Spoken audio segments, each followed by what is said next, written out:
welcome you to what I expect to be a very interesting, certainly eye-opening at least, perhaps mind-boggling, or even mind-altering event as we dive down the rabbit hole of the crypto market. So I, with the help of an expert panel today, will hopefully be able to draw some conclusions by the end of this event as to how to approach this market, or indeed whether to run a million miles and not look back and heed the many warnings of the more skeptic observers of this space, and maybe just stick to what we know best, which is Forex. So let us welcome the panel and introduce them. I'm joined today by Martin Armstrong, an economic forecaster and founder of Armstrong Economics. Nicola Duke from Forex Analytics, who's a big fan of harmonics and Fibonacci technical analysis.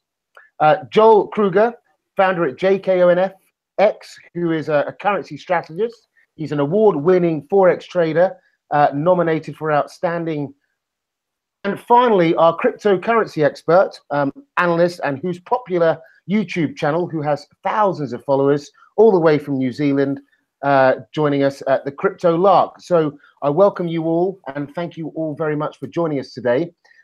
Personally, I'm sure we're not going to have enough time to go through everything that there is to this sort of multiplex technology and marketplace, but let's give it our best shot and allow me to make a quick introduction to this space. The technology has been in development for many years. The first blockchain was conceptualized in 2008 by an anonymous person, or perhaps a group, known as Satoshi Nakamoto, and implemented in 2009 as a core component of Bitcoin, where it serves as the public ledger for all transactions. So it's an interesting phenomenon that came from the most recent financial crisis, and a phenomenon that crystallized in the discontent and aftermath of the financial crisis. So the discontent being the global finalization and, to a larger extent, globalization. But here's the thing, there is no arguing that this market is a FUD. FUD stands for fear, uncertainty, and doubt. However, the pro in it, as Altcoin would describe Bitcoin as the greatest money-making opportunity any of us will see in a lifetime, and will say that those who don't own Bitcoin can take the easy way out and dismiss it as a bubble. So on one hand, it's a breakthrough technology with world-changing potential. It's that big. However, others could argue it's a speculative mania, and speculative manias don't usually end very well. So where does this leave us all, folks? Martin, I'd like to bring you in first of all. And what is your take on this market? Where do you see this heading in the near future and longer term? Well, it is an interesting phenomenon, but it's primarily a cross between, as you said, there is a growing discontent with the current system, and I mean, governments, today, if you're just talking about electronic money versus paper money, actual tangible paper money only accounts for less than 4% of world trade. That's it. We really are already on electronic currency to a large extent. So the real question turns on who controls the currency. This idea that the central banks actually control it is only true to a minimal extent. Most of the money is actually created by banking system. By if you put $100 in an account, then they lend it to me, and now all of a sudden, on the books, there's $200 when there was only one to start with. So that is more or less the leverage of the banking system in general. So a lot of these complaints that justify the cryptocurrency are partially true, but whether or not they would really change anything is something else. Most of the governments that are interested, they all want to move to an electronic currency. So there has been some speculation that maybe the blockchain was actually created by the CIA to get people going. But in government, I mean, and there's no exception. I mean, I meet with them all around the world, and they all want basically the same thing, and that is they think that they would not have a financial or fiscal problem if everybody paid their taxes. So the governments clearly want to move to an electronic currency to collect everything they possibly can. I mean, you had the IRS go after Bitcoin, and they forced them to turn over all the names, etc. And they've sent out warnings to people: make sure you declare this on your income tax. I mean, so there are a lot of different ways of going about this, but I mean, we're eventually going into some sort of a monetary crisis system. There's no question about that. I think when the entire monetary system will crack is probably, you're looking around 2021. Okay. This is more or less a part of that, and I think it's a prelude to what's coming down the road. But there are definitely a lot of governments that are now looking at creating cryptocurrencies themselves. And as I said, most of the governments that I speak to, and I've been in arguments with many of them in private meetings, and it's the old, the old story. I mean, the problem's not them, it's us. If everybody paid their taxes, they would be fine, So, I mean, you have that attitude, it's never going to change. Yeah.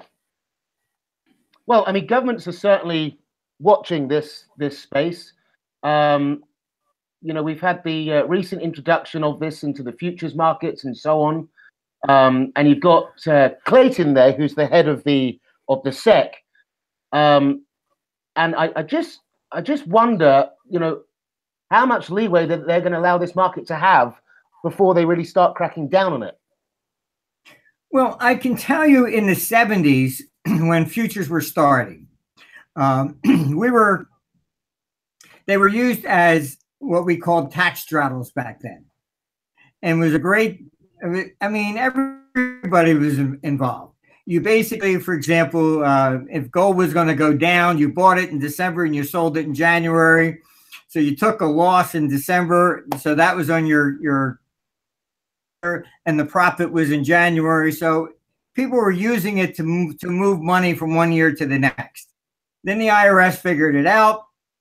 They came in, they fined Merrill Lynch and everybody for doing this, and then everybody had to pay interest and penalties to whoever pushed their taxes forward. So, I mean, it's to their advantage also to let this thing go, to see how it develops, and also, they can then retroactively go after anybody that didn't pay taxes on this. So, I mean, the real question of a cryptocurrency, I mean, it has to be legal tender. And what that means is that the government is willing to accept it in taxes. If the government doesn't, isn't at that point, then you're still forced to sell it just like a stock, then to get the cash to pay them back whatever they demand. So, I mean, eventually, I mean, we are pretty much an electronic currency today anyhow. Just go to a Starbucks and you see the younger generation hold up their cell phones and just pay, on Google Wallet or whatever. But so, I mean, the actual, cash physical transactions are, like I said, they're very minimal anymore. So sure. That's where they're moving. That's, from a tax perspective, government wants that. So it's interesting to see some of the developments that have gone on in that space. We've seen e-money is very different from cryptocurrency, as I'm sure you know. And if we do move to a system of e-money, that doesn't really solve any of the problems that cryptocurrencies are trying to solve with blockchain technology and cryptographically secure coding, because the government can continue to simply print new e-money at extraordinary rates, and of course expedite the fall of the monetary system downfall, which you're talking about. And of course, the problem why people aren't paying taxes is because they're not being represented. I think we've seen the real rise of privacy coin related coins like Monero and Zcash, for example, because people want to have that functionality of privacy that cash gives in normal society. And so I think there's some interesting relations going on there. Oh yeah, you see, I mean, hoarding of 1,000-note Swiss francs is at record highs in Europe. I mean, they've been buying safes over there and storing cash. So I mean, people are definitely fed up with government everywhere. I mean, that's what Trump was really elected because of. And you see the Brexit exit. You see Catalonia. I mean, it's a global trend. That you're correct. It is really against government. I mean, they've been lying to us about for years. I mean, all politicians are the same. It doesn't matter what country we're talking about. And the way I've been able to really just simply explain it is that if I was to run for president and I said, vote for me because I saved your job, you're going to first say to me, well, how do I know I would have lost it? So a politician would rather have the crisis. It's better that you lose your job and then I say, vote for me, I'll get the guy that did it. So there's never any real inclination to actually manage the economy, smooth it out, or to prevent a crisis. And I've been in meetings for, I mean, I met with the Treasury back in Reagan's time when they raised interest rates to 17%. And I thought, well, this is crazy. You guys are going to be paying more in interest. And I met with them and I said, do you realize what's happening here? Just using a pocket calculator said the national debt's going to triple by the end of the decade. And they simply said to me, yeah, but we'll be paying back with cheaper dollars. I said, okay. And I walked out. That was it. So there was no reasoning with these people. But then which is why they can't be trusted. We got to bring in cryptocurrencies. It's cryptographically secure. The monetary system is deflationary, not inflationary in cryptocurrencies. And you can look at the weaknesses in currencies. But overall, the idea is we have to take the power back as a species. And governments are not helping that process. They will never help that process because it doesn't benefit them. We've got to take a decentralized approach. We have to take an approach where we can actually be the ones in charge, at least to an extent. Well, that's true, but I think the cryptocurrency movement is part of it. But yeah, don't forget that they also own the tanks and the guns and everything else. Paid for with the money we've given them through taxes for their fiat currency, which is worth nothing. See, this is where I have a slight problem with this, is that we say this is decentralized, but as we all know, power corrupts. And right now there are many good intentions by the libertarians to take back control and put it in our hands. But then again, this marketplace will once again be controlled by a certain group of people. And those are the people that are creating the technology, that know how to do it. I mean, I have no idea about coding, and I'm sure the vast majority of the world doesn't either. So are we not simply moving, the power over to another group of people? And, also, I mean, I knew we wouldn't have enough time to talk about all of these subjects, but technology in itself, I mean, if we keep evolving too much down the line of technology, what sort of adverse effects can that have on us as humans? I mean, already the children are losing their ability to be able to communicate because they've got their head in their phones and Facebook, and before they can speak to their grandparents face to face and have a sensible conversation. So that's an open question. I mean, what do you think about that, Lark? I think it's definitely a valid concern that the gatekeepers of this, will be the tech people, right? And we've seen some tech companies already playing out as not very trustworthy gatekeepers. So it'll be interesting to see how that does move forward. But the code is running, right? And a decentralized network exists to support that code to continue running. Now, there has been with Bitcoin, for example, a centralization of power in China, which is worrying. The situation is changing, but it's not changing fast enough. But it will change over time, as the history of the last Bitcoin won't be mined until 2140. So we do have a lot of time to help correct that situation. Right. Okay. But then again, the blockchain is not necessarily the be all and end all. You know, some describe it as the better version of what is to come. It's an experiment that's been in play now. We were talking about this before we went live, sort of 9 or 10 years since the crisis. Do you envisage improvements and perhaps other technology superseding what everyone is relying on currently, investing? Some are even taking out loans and their life savings and putting it all into Bitcoin or some of these other alternative currencies that we'll move on to next. But am I the only one that's done there a that? risk?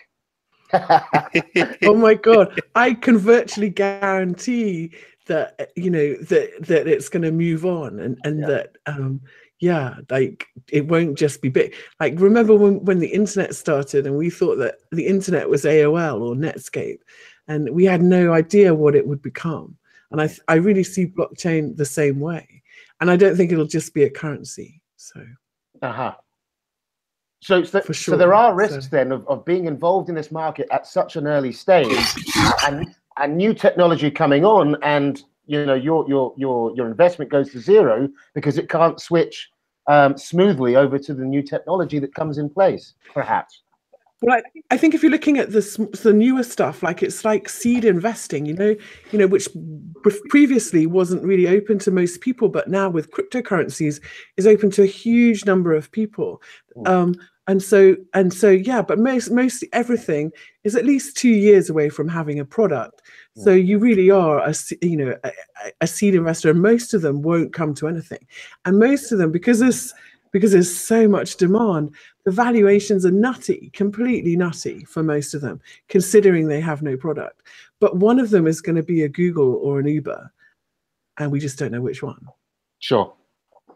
So that's how I see it, really. Okay. So until then, just trade it. So don't hold on to them. Move on to the next one. And what do we think the implications are going forward for the Forex market? Many of us here that are part of our network at FX Street are trading the FX market, and some might be concerned. Is anyone else out there concerned? Well, I'll step in here. I would say, I think, Martin touched on it a little bit, but, I would say that my concern is that, and it's somewhat ironic that, cryptocurrencies, or if we want to say Bitcoin, was born out of a rejection, right, a distrust for central banks. And I think the irony here in all of this is that the strategy to stimulate the global economy post-crisis, central bank strategy, was a strategy that was going to incentivize and encourage, effectively reckless investment to the point where we're seeing what we're seeing in global equities. And the relationship between the global equities market and the euphoria in that market and what we've seen in cryptocurrencies, they're an extension, they're a product of the same central bank policy, I believe. And so I think it's interesting to see, how things play out when there's that built-in inherent risk of an emergency, unprecedented type of coordinated response to the crisis. And these are the types of, effects that we're going to see. And, that would be my concern with all of this, that there is, these bubble after bubble. Again, central banks step in to help, sort of mitigate the fallout from a bubble, only to perpetuate potentially, or delay, hit the pause button for a near decade now. So, I think a lot of the relationships are there. As far as the currency fallout is concerned, well, I think it's going to be interesting to see. I think that with the current U.S. administration and a very clear soft dollar policy undertone that we've seen over the past year, that was kind of in the background, but I think a major driver of dollar weakness. It will be interesting to see if we do see a risk liquidation, which I believe we will. I think it could happen this year, that we'll have a flight to safety. But how that plays out as far as the dollar goes will be, traditionally the dollar benefits. But, now it could be a situation where that's shared between, other major currencies. So, well, we'll see what happens. Okay. Yep. Fantastic. What I can chip in here is that the rise in equity markets is actually not quite a bubble yet. You look at it, most of the retail is still not involved. But what is happening is, where's the bubble? There is definitely a bubble. And it has been basically because the governments have gone into quantitative easing. You look at the ECB, almost 10 years of this, and they have failed to produce inflation. Why? It's because what they've really been doing is buying government bonds. The bubble's in the bond market, not necessarily an equity market. And we have a lot of major institutions that have woken up to this. And actually some of the biggest performing institutions, I mean, like Norway, they sold their government bonds and moved to equities. Because who defaults? It's always government. Mm-hmm. And the difference between a government bond and a share in IBM is significant. If the government defaults, you lose everything. Mm-hmm. They're not secured by anything. You can't go down to the local museum and start lifting Picassos. If IBM fails, they start, it goes into bankruptcy and you at least get something back on the dollar. So that's the real difference between the private sector versus the public sector. Public sector, you get nothing back. So that too is part of this whole rejection of government in general. And there's been a clash among central banks, and you have had the US saying, listen, we have to raise interest rates, and the ECB and everybody else saying, no, don't do that. But you've created the next crisis which is coming, which is a pension crisis. The dollar weakness to some degree is a lot of pension funds have been going down and buying high yielding emerging market debt. They need 8% to make money. You look at the biggest pension fund, CalPERS in California. They're losing money. They can't afford to earn interest at these low levels. It doesn't cut it. So you have the California government saying they want to raise taxes. Why? Everybody has to chip in more to cover out in CalPERS, which is all the government employees. The cleverest pensioners bought Bitcoin early. That's true. It's many things. It's the cryptocurrencies are there. It's part of it, but this whole thing is really moving in a rejection of government from many different angles. I think it's definitely sucking money out of retail Forex trading and retail stock investing. Like Forbes said last week, I think it's 38% of millennials would rather put $1,000 in cryptocurrencies than in stocks. So, maybe that's a huge difference. 40% of millennials have heard of Bitcoin, whereas, less than 20% of older age groups have. So, I think it's going to suck a lot of money out, particularly of retail Forex trading, short term anyway, while it's still going up. Well, one thing is clear. This currency market is a completely different market than the one that the traditional currency market. The dynamics are much more comparable to tech stock, than to sports betting right now than they are to currencies. Definitely, yeah, definitely, and it's much harder to trade. I don't like Forex trading for beginners is so easy, and they deliberately made easy. Whereas, it's really quite a complicated process to get into cryptocurrencies. Yeah, let's get into that. So how, if anyone out there in the audience has any questions, please feel free to put them through and we'll take them as we go. So how would someone who doesn't know anything about this market get into it? Where do you start? What do you look for? Lark, what are the exchanges? What is the method to get involved in this marketplace? Absolutely. Now, there's so many different ways, and a lot of it comes down to what the country you're based in. There are a few exchange services where you can buy cryptocurrencies, particularly Bitcoin and Ethereum. They act as basically the oil of the markets, so to speak, because they have the most trading pairs across multiple exchanges, and they're basically the fiat gateway for you to get in to any other cryptocurrencies. You need to go Bitcoin or Ethereum first. Usually, some countries do have wider trading pairs open for the altcoins. But if you go to services like Coinbase or like Gemini, for example, those are good places to start as far as setting up an account and buying your first piece of Bitcoin or buying your first piece of Ethereum.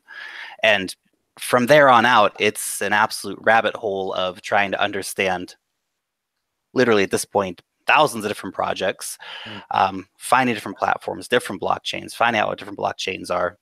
My advice to anyone who's sort of just getting into it is keep it simple. You know, Bitcoin and Ethereum have had absolutely stellar gains during the past year. I don't think that we'll have that same rate of gain during the year moving forward.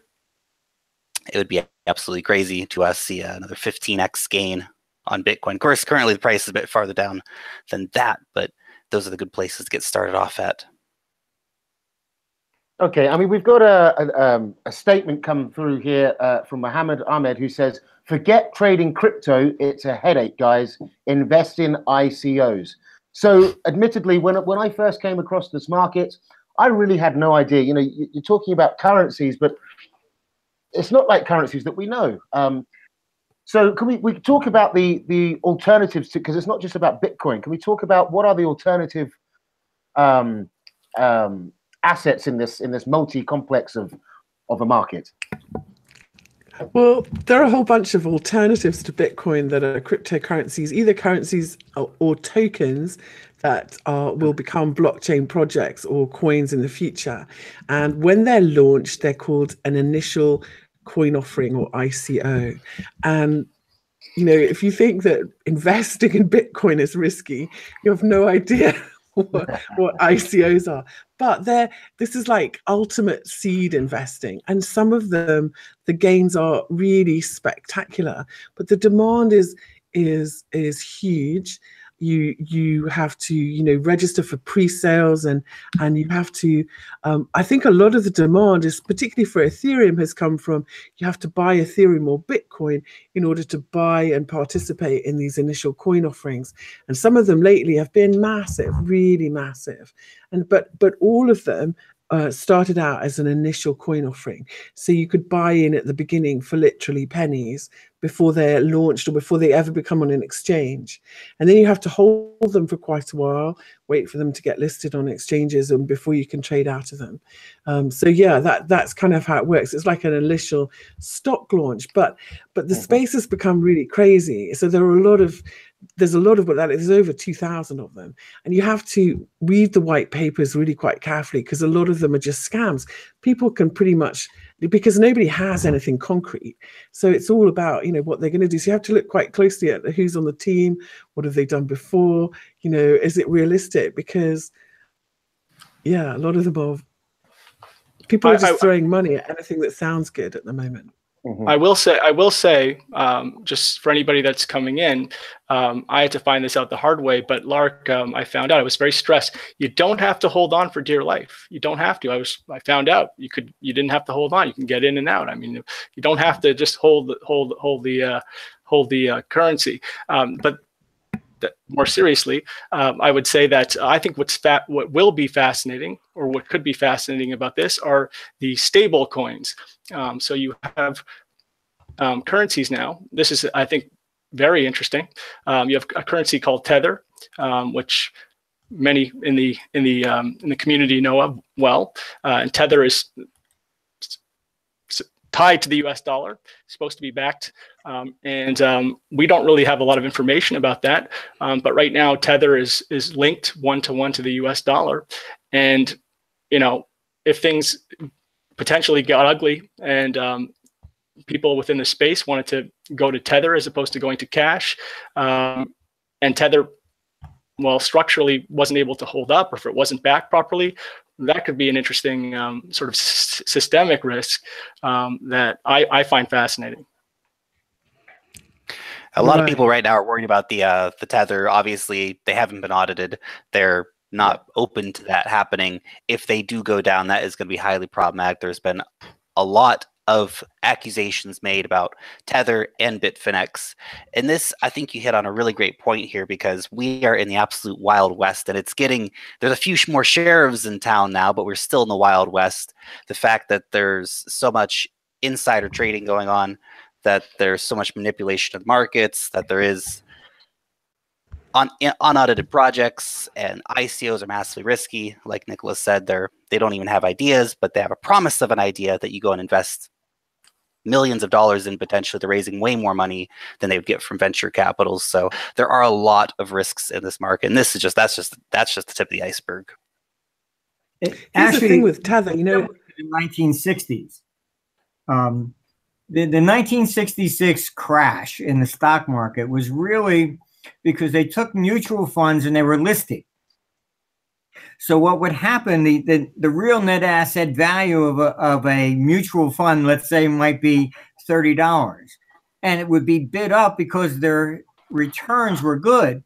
And the price would get to like 50 some dollars. I mean, I remember that because I was very young. My father says, "Oh, you should be investing in mutual funds," and I bought Fidelity Trend. I think it was around 50 some dollars, and watched it go to $7. And I turned to my father. I said, "Is this the way conservative people make their money?" But it's really the same thing. Once you list something like that, it ends up being bid over its actual net asset value. As opposed to if it's going to be a legitimate currency, it shouldn't fluctuate like that. How can it be a store of wealth if it's 20,000 one day, 10,000 the next day? That's part of the problem of it actually longer term becoming a viable, solid place to actually put money. Right, because it's illiquid. There's no bank in the middle. There's no banker in the middle that will lend or put liquidity in or keep it or the oil running. Because of the way it works. But yeah, there has to be some sort of net asset value. When that actually emerges from one of them, then perhaps you can have a real currency, as we know as a currency per se, rather than just a speculative idea. Yeah. At the moment, though, I think that for most people that I know that hold significant amounts of them, the best thing about them is that they cannot be seized. They are like, if we move to electronic currencies, the government will effectively be able to control or devalue or bank account or take money out. Or if the bank fails, now in Europe, we have bank haircuts where everybody chips in, investors or whatever. Whereas if you have your Bitcoins in your wallet, nobody can seize it. Like, that's it. It's completely so. Yeah. So there are hackers, and there are, if you don't secure your wallets or stuff, then they can be hacked. But for the most part, if you have it yourself in your hard wallet and two-factor authentication, nobody can take it away from you. Nobody. Well, they said that about one of those guys. Look at that. They said that about exactly. casting That's legendary. It's how you got to save it. This is my thing about that, is casting our minds back to World War II. You might remember that the Germans came up with the Enigma machine that could never be cracked. And the British cracked it, I think, and they cracked it again. I think it was twice that it was cracked. So that is, what's your take on that, Martin? You're a computer guy, and well, if you have enough computing power, I mean, you can crack pretty much any encryption. It just takes time. That's all. Right. It's, I mean, that's just part of the game. I mean, when you do code, I mean, even in programming, I've been a programmer all my life. You can't actually create a random number generator. It will always fall back to a cycle, and it will still put out the same pattern of numbers. So it's really impossible, and from a coding perspective, to really create even a simple random number generator. The reality is that at some point, as quantum computers do start to come online, it really brings in a lot of potential systemic risk for Bitcoin. That is, in particular with Bitcoin, that is one of the worries that people are looking forward and saying, are quantum computers going to be able to brute force addresses and essentially, make the whole process null and void to an extent? And there are already a lot of different cryptocurrency projects which are looking around the corner, so to speak, trying to get ahead of the curve and are trying to build in quantum resistance to the extent that it can be done. Bitcoin does have some quantum resistance built into it, though, as I understand. I mean, maybe not to the level that potentially it needs to be, but I understood it to have quantum resistance built into the within the structure. It has been hacked, though. Bitcoin has been hacked? Clark? Not Bitcoin, has it? No, No, not Bitcoin, but accounts have been hacked. Yeah, Yeah. accounts have been Obvious. hacked, yeah. Yeah. Almost always when you hear about those, though, it's almost always either an insider or somebody hasn't protected their account properly or used two-factor authentication or slipped up. Almost always when you hear about that happening, that's what's behind it. Mm-hmm. Right. Or they of show course, people leaving their money on exchanges. or they show their private key on they show their private key on a web session like this. Exactly. Yeah. So They think it's their public key and they There's show their always private the risk of some sort of a deal involving insiders. I mean, I can tell you in the 80s, I was called into a problem with an insurance company to sell it. They told them they had to move their reserves to Bank of Melbourne, and at Bank of Melbourne, they had a plant, and he basically took the money and wired it out, and they stripped the whole insurance company of its reserves. I mean, they caught the guy, but there's always the risk of some insider there with access. Yeah. okay, so let's presume that that this is a positive market to get it into and be involved with. What would you suggest, Lark, for the year ahead would be the best way to approach this market? We look there at the ICOs, sort of a get in and hold and hope for the best scenario. But there are other ways of playing this market, aren't there? I mean, we can actually trade currencies off against one another. Take us through that. Absolutely. So the one thing you actually have to do is just get involved. If you've been on the sidelines, you think it's too late. And a lot of people are saying, well, it's too late. Bitcoin's at 10,000, it was at 20,000. It's all over. It's definitely not too late. We do still have a lot of room for growth with not just Bitcoin, with all the alternative currencies moving forward. One place that I can really recommend having a look at is investing in platforms. So these are what other projects are going to be built on top of Ethereum. Amen. Right, and Ethereum's growth has been out of control. But if you look down the charts a little bit, we still have NEM, we still have Icon, Qtum, Neo's seen incredible growth, Cardano. So there's a lot of projects that are coming up that are going to be the institutional infrastructure of this whole ecosystem moving forward. And those are good places to look because a lot of those projects are still massively undervalued. So these platforms are essentially companies that you can invest in like a security. No, so these coins, what he's saying that these coins or these tickers or these tokens that he named, like NEM and Icon, they are platforms that you can exchange, that other cryptocurrencies are exchanged on. So they're infrastructure basically. And they're really good plays, infrastructure plays. I completely agree. Anything that makes it work or makes it work faster or a platform, I think is a really good investment.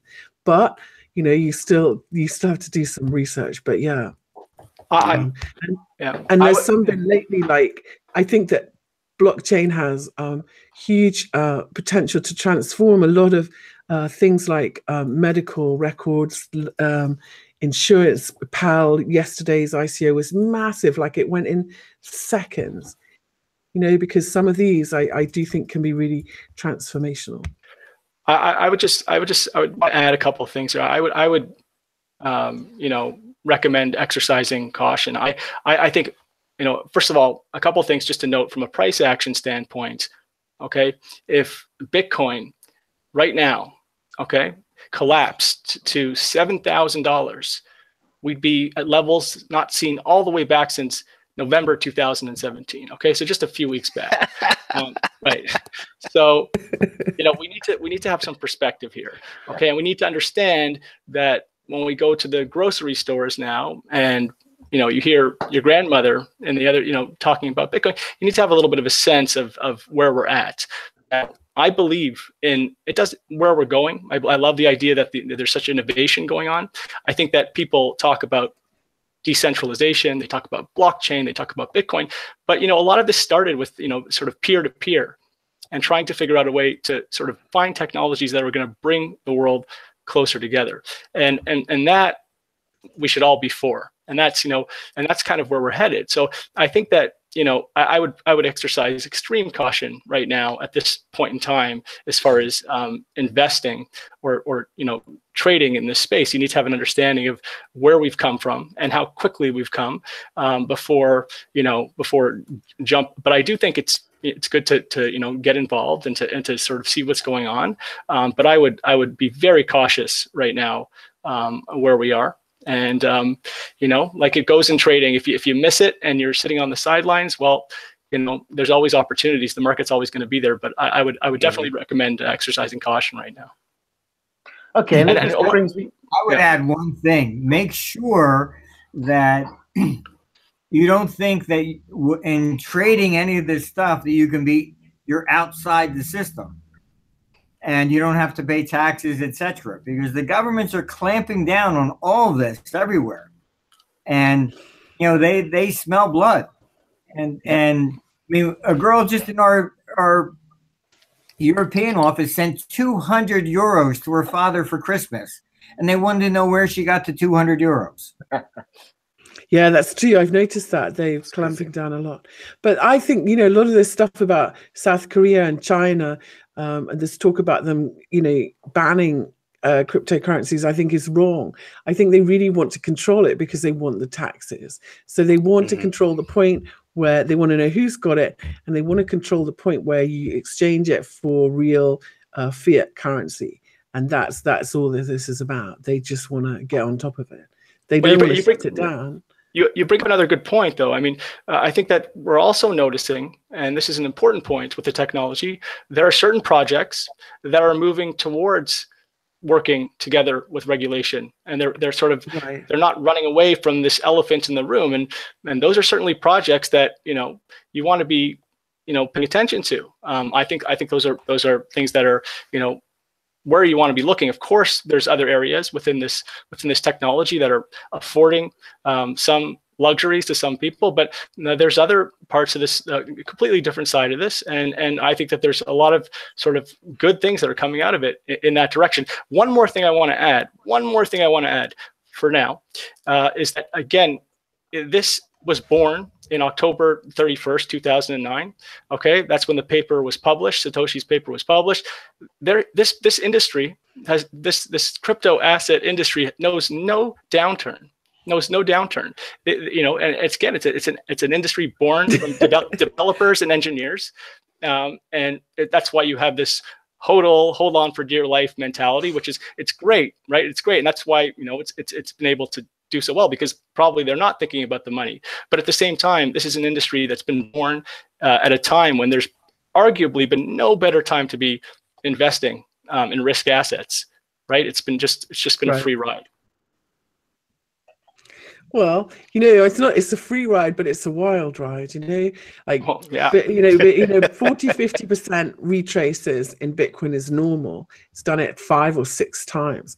In 2015, it pulled back 90% after Mt. Gox. So, it's volatile, but traders love volatility. So I think if you're looking for something that trades cleanly, that there's no algos, that's real, true animal spirits, for a trader, this is an amazing market. So we actually, Nicola, you're not getting volatility with the VIX? You're not getting enough volatility from the VIX? So we've got a question coming in here from Shabas Ali. He asks, Hi guys, how do you carry out analysis on a particular cryptocurrency? So I thought that was quite a fitting time to put that one in there. How would you go about your analysis on a particular cryptocurrency? And then we can further extend that into sort of from a technical analysis basis. Is this market just way too volatile to apply, the simplest sort of constructive types of analysis that we would on a foreign exchange chart, for instance? Sure. Let me jump in on that one. Thank you. One thing I just want to point out is a lot of this is highly subject to total whims of the market, and I'll let the others comment a bit more on technical analysis side of it, but one thing you really want to look for when you're looking into cryptocurrencies is what does it do? Is there a use case for that technology, for that idea? And this goes to ICOs, this goes to a lot of the projects farther down the list.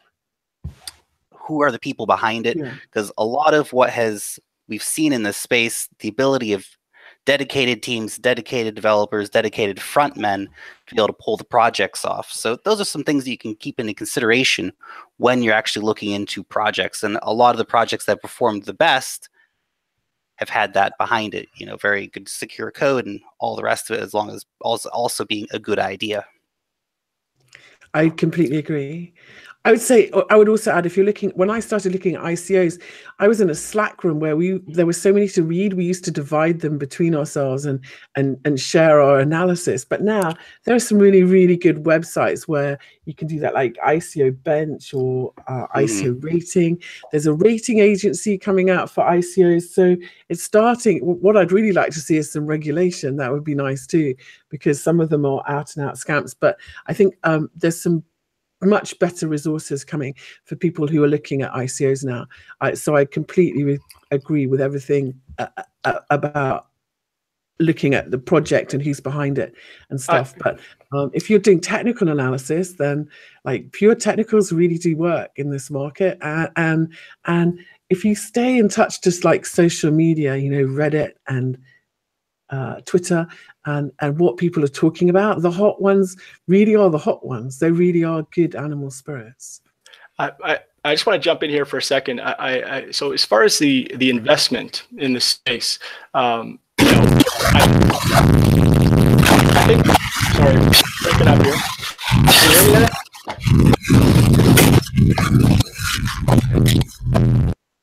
Hello, can you? Yeah, we're back. Was that a? Can you hear me? Yeah, can hear you good. Okay. As far as investment in the space goes, you know, I think another problem is that this is a technology that's been very back-end focused. So a lot of people aren't able to understand and see the vision because it's been so focused on the back end. And so my point is that we need to get to a place as an investor, you want to be in a place where you say, oh my God, this is amazing. This product is amazing. I don't really know what's making it work, but it's amazing. And it happens to be that it's the blockchain, right? You don't want to look at something going, oh, this is blockchain. I don't know what it is, but it's blockchain, so I'm going to buy it. So that's what I think is important to understand. That's where you want to be. That's how you know something's a good product. You look at television every day. We watch television. We don't say, how is that working, right? We just say, this is amazing. That's kind of where you want to be. I think when you're looking at this space as an investor, you certainly want to be looking at, you know, who's behind it. I'd like to see that somebody's been there way before, you know, it's gotten crazy like this. As far as technical analysis goes, one of the exciting things, I mean, certainly you want to have a liquid market when you're trading something technically. You need to have something that's liquid, or else it's pointless to be looking at something that's, you know, that's trading on a chart. The other thing that I think is fascinating, though, about this market, potentially from a trading standpoint, is that we thought as currency traders, you know, we were the ones that are trading all the time, right? But now all of a sudden the weekend is open, and that's, you know, certainly going to increase divorce rates amongst many people. But at the same time, I mean, the fact that you have access to a market, right, 24/7 now, right, as a currency trader now, like a traditional currency trader, now all of a sudden, wow, like, you know, it can be a little bit crazy. So I think that's something that's interesting, especially if assets start to get copied over. It's going to drive some people crazy. So anyway. So from a technical analysis basis, just a thought that went through my head. I mean, my understanding from a basis of technical analysis, there has to be a history, you know, that's repeating itself. But this market is a different beast, is it not? And the people that are involved perhaps on more an emotional basis. You know, they don't want to miss this train, and everyone's jumping in. It's very much a sort of the social media, as you mentioned, there has a huge impact on this. So from a charting perspective, and how young, you know, I want to use the term floating, but how young, you know, this market is, you know, when an ICO is on, and then off we go, you know, off to the races, and the price is moving around. Can we really apply technical analysis to it that we do in the same way as in Forex or stock markets? Absolutely. I mean, we put the Bitcoin index on our system, Socrates. and it's done incredibly well. I mean, the reason is simple: is that what is a chart? A chart is only basically reflecting what human activity is, human behavior. And I mean, the gold market into 1980, it rose from $100 to $400 in December 1979. Went from 400 to 875 in the last 6 weeks. So people respond, they speculate. It's always the same patterns that show up. It doesn't matter what the instrument is. It's just human activity. It's human behavior. That's really what technical analysis is doing.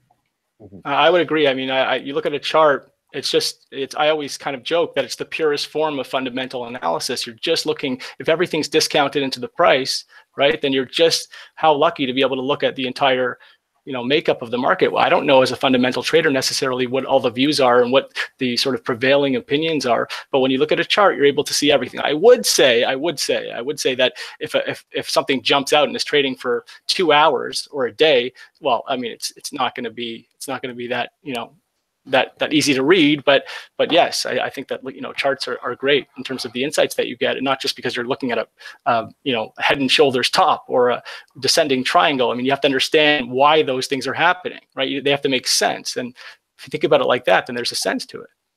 Yeah, I mean, fundamental analysis is interesting, but I mean, I remember when the Pope was shot. I mean, the markets went absolutely dead quiet. I'm getting all these phone calls. Well, what do we do now? Is it a buy? Is it sell? Nobody know what to do. Right.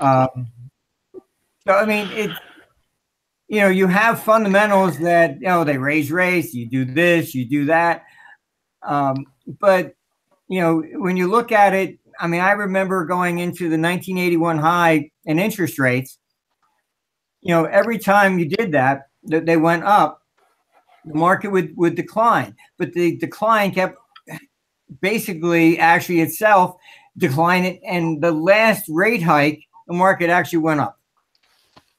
And as soon as that happened, I said, that's it. I know this has got to be the high. So it's, it had diminishing effects all the way up. So I think, sorry, go ahead. I was going to say, even with the new ones that launch, when they launch in their quite new charts, like I spent quite a lot of time charting like new penny stocks and stuff, and projecting in markets where they haven't been before, and it works really well on these coins as well. And simple trend following works really well. Once it stops going up, it stops going up. Mm-hmm. So, are there any particular? Go ahead. You're just really looking at human nature. The instrument doesn't matter. Exactly. It's a flow of money depicted on a chart. Okay, so what techniques are we using, guys? Have you got any techniques, any technical analysis that are working really well? Which like Fibonacci, or what are the things that you're using? Fibonacci works brilliantly. Simple trend following, like trend lines, moving averages, pullbacks to moving averages works brilliantly. Like there's a lot of really simple things work really well. Yeah. I would say if there's one that's very simple and very effective and very important when you get into a market or any new asset that you're not familiar with is ATR. So, you don't know, you start trading cryptocurrencies and you look at an ATR, it tells you what the average range per whatever time frame you're looking at is. So, if you're looking at Bitcoin, for example, and you say, was it go up or down $100? No, it's moving at about $2,000 a day or $1,700 a day. So those are good insights to have if you're going to be trading in a market. And so it's a very simple one, but I think that's something that you should always be using when you're looking at any market that you're not familiar with. So as this market grows, it's going to attract more investors, more traders applying the same sort of techniques. So how do we think that futures and derivatives are going to impact this market? I mean, for instance, the demand for physical Bitcoin could wane, potentially driving prices down. As the psychological interest in Bitcoin continues to grow.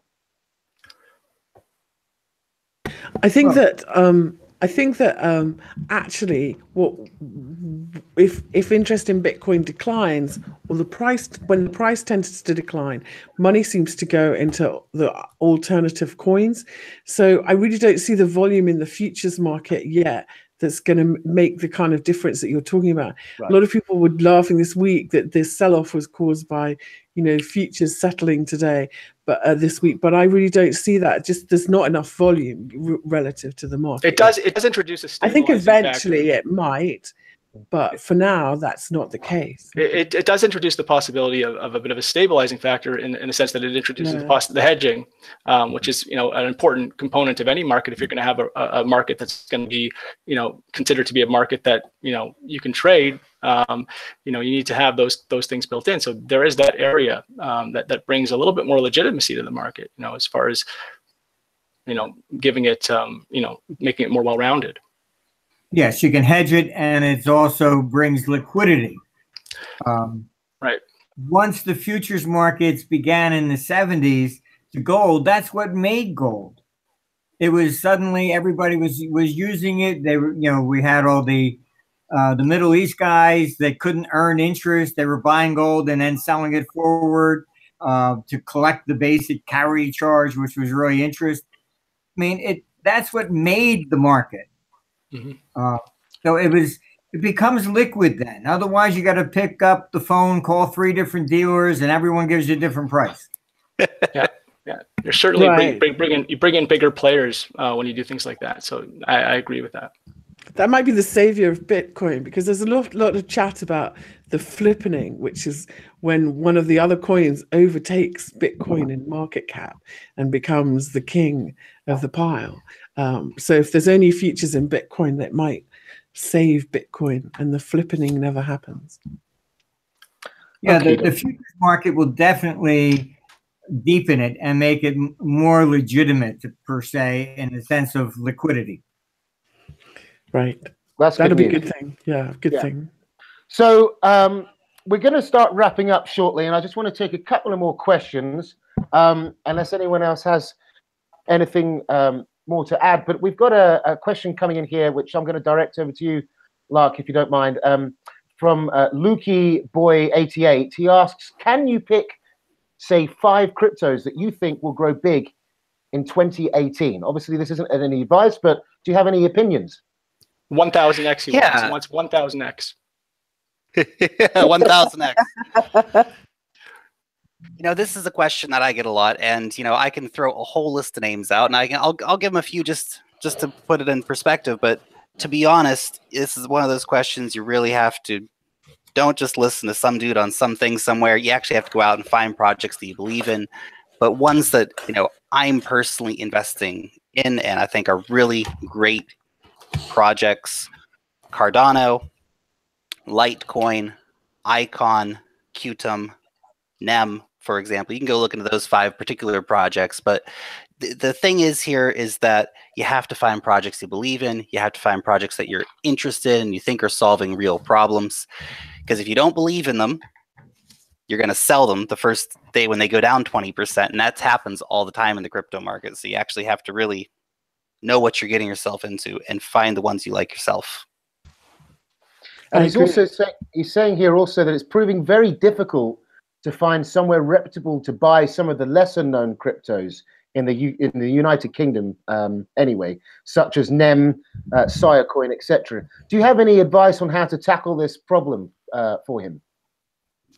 Well, there's a lot of great exchanges out there that are available, to anybody.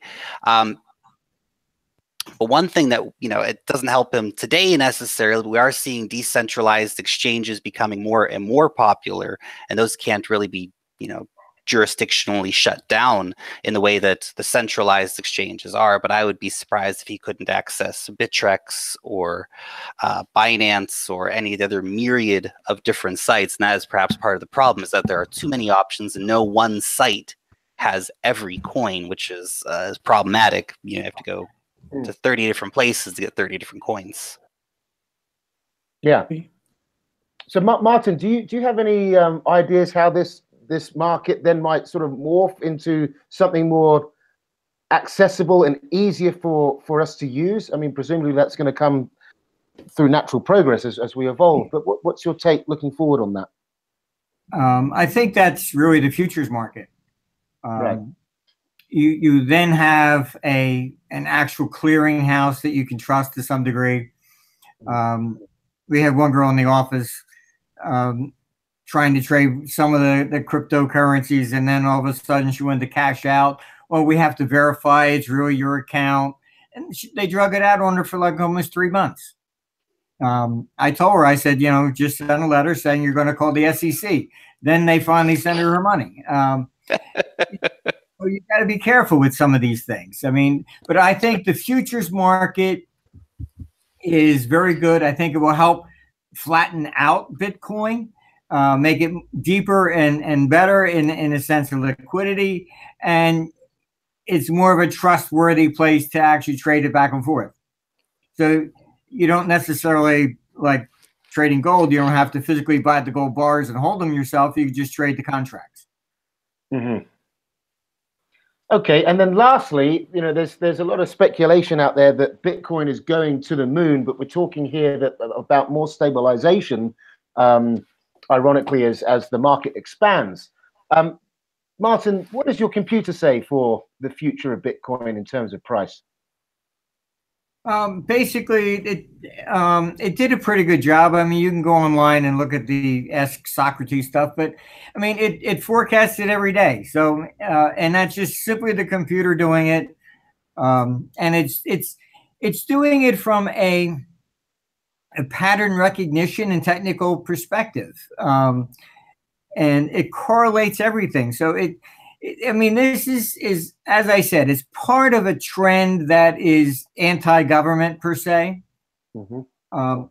And that's manifesting in many different areas. But, don't think that government's just going to lay down. I mean, this is their lifeblood.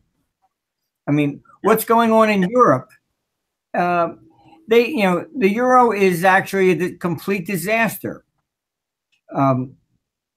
When you take Southern Europe, I knew I loved you, Martin.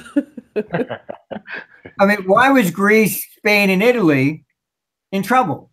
Because, I mean, when they were creating the euro, they actually came to me. I sat down with them. I said, this is how we designed it. You have to consolidate all the debts. And they wouldn't do it. They said they had to get the currency in first.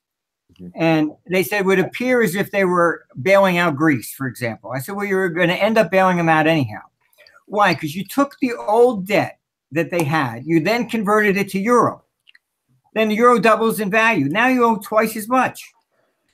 All right, this is why Greece, Italy, Spain, they all got in trouble. All right, you can't have a system like that.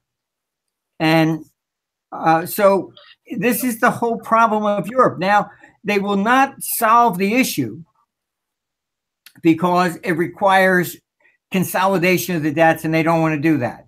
But at the same time, they don't want to back off, because if the euro goes, then you have 50,000 bureaucrats in Brussels that are out of a job.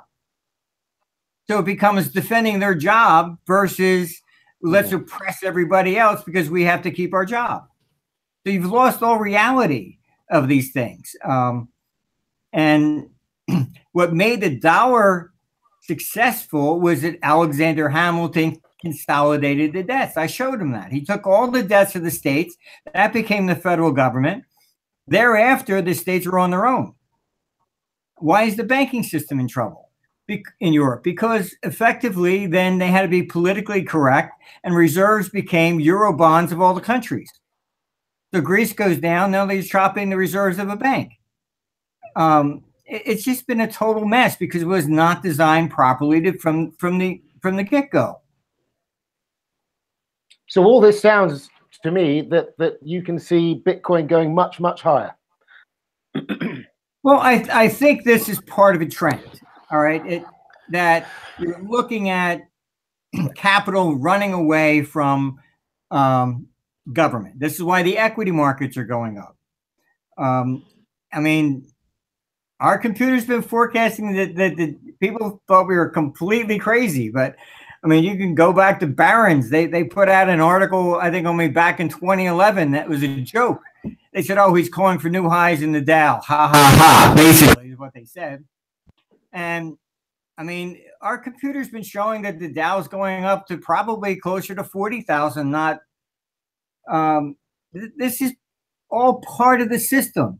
It's capital moving out. The amount of money in bonds versus equities is almost 20 to 1. Mm-hmm. I mean, it doesn't take that much from the traditional bondholders to say, you know, maybe these governments are not doing so well. I'm going to move some. You don't This even will have be to a new move it year all. for all-time highs for Bitcoin, without a doubt, because of all the things you've mentioned. Money is moving away from the traditional places, and people who are living in countries who have had stress points are moving to currency that is not controlled by banks, something that they think they can trust. If you look what's gone on in Zimbabwe, what's gone on in Argentina, they've been some of the most interested markets in buying Bitcoin, and they've also had the worst performing fiat currencies. Governments are coming down on Bitcoin big time globally, from regulation to outright banning it. And I think we're going to see a massive interest as more and more people globally find out. It's one thing to walk down the UK and in the streets and hear people talking about Bitcoin. It's a whole different kettle of fish when we start realizing people in Africa are talking about it, people in South America are talking about it. They're realizing the potential of a global payment system and of a decentralized currency where your central government, which you can't trust, is setting the rates or stealing money from your bank accounts when they may mess up. Well, at the end of the day, we're probably looking at a complete revision of government per se. As it is today, you know, it's not going to really exist probably after 2032 or so. Things are just changing. The system doesn't work, and it's a global. It's really a global trend, and the only government, and I've researched all different types. The only one that actually seemed to work for a long period of time was that of Genoa. And what was it? It was basically the head of state rotated among the rich families. That was fine, but for 1 year. So nobody would ever pass a law against themselves because they knew they were back on the other side the next year. It was run more like a corporation. And everybody benefited, the rich and the poor, because it was Genoa versus Florence and versus Venice. All right. But the key was there were no career politicians. And that was really the issue. And they were 1 year terms. I mean, a lot of people cheered when Trump said, you know, term limits. Yeah, absolutely. He's correct. How is he going to get it through? Is somebody going to vote for it? Yeah, you're right. Okay, fine. I'm going to vote myself out of office and a job? I don't think so. You're going to have to take them out of there, dragging them by their hair, I think. But but it's coming because the system just doesn't work as is.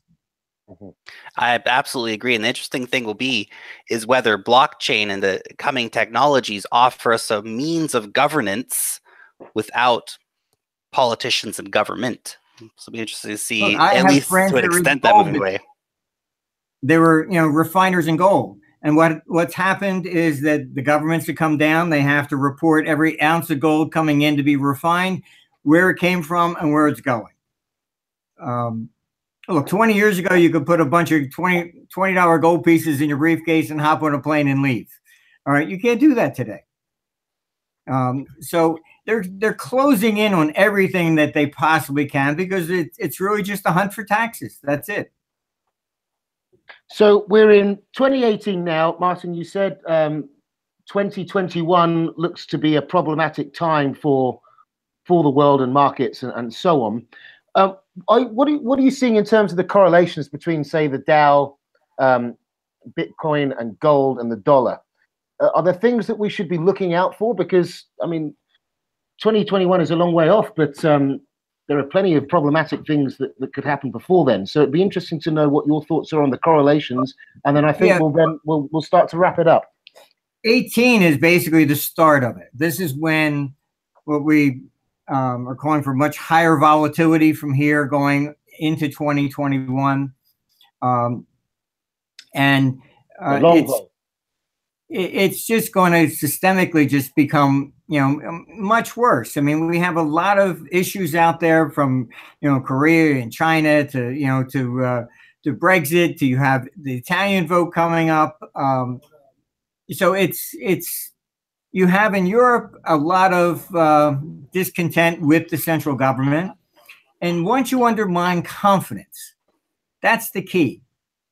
It is, you have inflation under quantitative easing if the people don't have any confidence in the currency. But as long as they have confidence in the currency, then they hoard it. So quantitative easing hasn't worked. Plus the system. I mean, I was writing the questions for the House Banking Committee to ask the Fed. I mean, it was just really nuts. I mean, I asked them, I wrote one question down. I said, what is your contingency plan if the euro fails? They couldn't answer it. They said, well, the euro is not going to fail, so we don't have one. I mean, you take the quantitative easing when it started. I mean, I'm the one who was criticized, and I said, this is stupid. It's old theories. They stand up and they say, well, we're going to buy in 30-year bonds, and that will therefore help the long end of the market and the real estate collapse. They assume it's a domestic economy, that everybody that has a 30-year bond is simply an American. You buy the 30-year bond, you put out the cash, and then that will stimulate the economy. It didn't work. Why? Because China sold all its long-term and moved below 5 years. The money went out the back door. Then you look at the bank said, oh, gee, well, this isn't fair. We're not going to have a place to put money. Well, you're creating quantitative easing to tell the banks to lend money. And then what did they do? They created excess reserves. Oh, okay, fine. So then they put $3 trillion back. It didn't go into the economy. There's no inflation. And people wonder, well, gee, it should have, nothing happened. I think we see that, when you look at the economic data and you see central banks, you see unemployment coming down to full unemployment's at full, basically. Non-farm payrolls are not an issue, and the only thing we're waiting for right now, which is supposed to be transitory, is and this is the big X factor, is inflation. So we have not seen any signs of central bank accommodation really being able to have an effect there on wage growth, and that's what needs to happen. But I do think that is a big X factor. I mean, the second we start to see, and when it comes, inflation, that's going to be the thing that kind of blows everything up potentially. Whenever it does come, I don't know if it's 2018, 2021, but when it comes, it's gonna shake up the markets unquestionably. It comes when people lose confidence. Once they no longer trust government, and then you don't want to hold the money, then you do spend it. As long as they think, if I don't know what the future is going to be, so I'll just save, and they hoard the cash, then you get the deflation. So that's been the problem, and there hasn't been confidence that they can invest in something, create jobs, and they're going to make money. I mean, you've had the central banks increasing money, but then you've had the governments increasing taxes. I mean, it's like I give you $100. Did I give you 100 when I tell you to give me $80 back? I gave you $20. That's it. So hopefully there have been times in history where we've had inflation and it hasn't been about a distrust for the government. There are cycles. So that what you say, very well could be true. But I'd like to think that there have been times in history where there have been periods of inflation that have not been about distrust of government.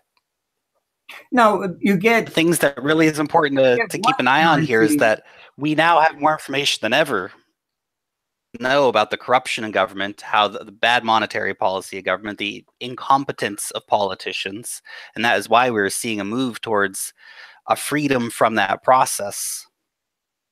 Well, you get inflation like if a crop failure or something like that, but that's not put out throughout the entire economy.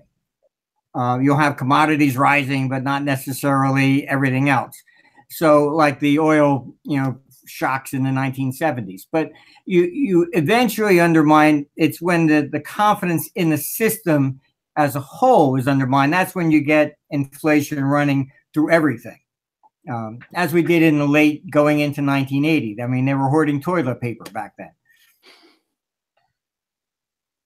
Where do you feel, Martin, that in comparison to, say, gold or the dollar? I mean, we saw the dollar very surprisingly go up after the last financial crisis. Where do you fit Bitcoin or these alternative coins and the marketplace into traditional safe haven places? Do you think a crash would be supportive of a marketplace that's so new as this, or do you think people will stick to the traditional exit points?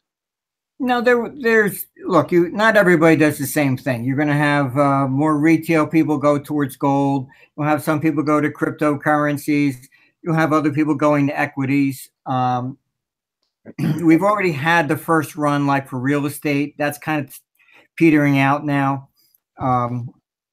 And when you look at these things in sequence, for example, there was a big real estate boom in Florida. It peaked in 1927. So when that peaked and starts to crash, then what's next? Then they move to equities. So we're kind of peaked out now on the real estate side. So now they're starting looking around and you start seeing the equities going up more now. So it is, sometimes more of a domino thing. One pushes over the next thing. Mm-hmm. But it's definitely, we're getting there, but you're going to need a shock to the confidence of the general average person. I mean, the professionals, we all know the numbers and we can talk about quantitative easing, etc. But, ask your grandmother. Does she know what quantitative easing is? It's when you get to that level. She knows what Bitcoin is. When you get the big move. Yeah. So, okay, guys. So basically, it sounds as though between us all that this market is here to stay. It might be time to, dip your toes in and try it out. I hope our audience have taken away with them some good tips. I've certainly been making notes myself. This is something now that, I'm looking at myself. So thank you all very, very much for being with us. We will make some clips of this longer session. We've run over by 20 minutes. There's just so much to go through. We could go on all day. It's been a fascinating event. And I thank you all very much to the panel and our audience. And I'll hope to hear you soon on another panel soon. Thank you very much. Thank you. Thank you. Thank you. Thank you.